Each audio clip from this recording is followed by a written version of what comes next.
4.5 months until Nigeria's presidential elections. We're talking January 16, 2027.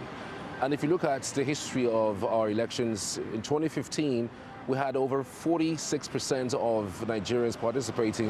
In 2019, that dropped by almost 10 basis points. And again in 2023, that also dropped to 26%. And what exactly is causing this drop? Is it the process? Is it the people? Or what specifically are Nigerians complaining about and the reasons why they're not forthcoming for the presidential election? We went on the street of Abuja to speak to a few persons. Watch. The elderly people don't want to retire from politics. Elderly people don't want to give chance to the youth. They use their wealth to suppress the youth. If you watch Burkina Faso, look at the small boy that take over the government there. I ask the elderly people to retire and be the advice of the country. Give them advice, direct them with your past experience. But for Nigeria, it's not like that. It's lack of belief and faith in the electoral process. They believe their votes doesn't count.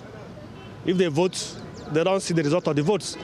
The elections are manipulated, or other results are manipulated to favor the candidates they didn't vote for.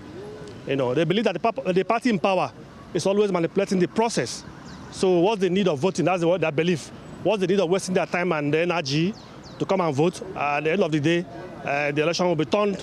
What they expected to see is not what they see. That's my own view.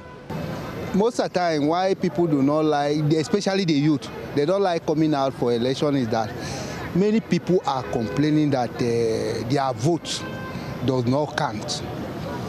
These are the major reasons. So a number of issues were raised in that Vox, and a lot of them spoke about INEC's preparedness. How much is INEC really prepared for these elections? Are we going to see a number dwindle much more than we saw in 2023? We are at the headquarters of INEC in the FCT to speak to Samuel Bassi, who would give us an insight into INEC's preparedness and what the people are saying regarding INEC's preparedness for the elections. Watch this. Well, yeah, we are doing something actually. There's also needs to examine our interventions, how effective these interventions are, and what new things can be brought in, to address the concern that we've brought up. INEC has been doing this, understand, and this has led to initiative we adopted some years back using young celebrities to engage young voters by advising them using their platforms to do that, to achieve that. The likes of Two-Face is in that space. To a large extent, that worked. And that doesn't foreclose us using other ways of, addressing this concern, talking to the people at the grassroots, at different layers of the society, to change the mindset and participation level in the election process. The glitch was quite unfortunate. We've explained why it was so. And again, we've taken steps to address these things. The elections that followed, the 2023 elections, have you seen anything of that? We've just come out of Osun State elections with high level of success. It means that we've learned our lessons and we've applied this, in ensuring that such thing, does not or do not repeat, itself. The issues, some of them are not necessarily INEC's problems.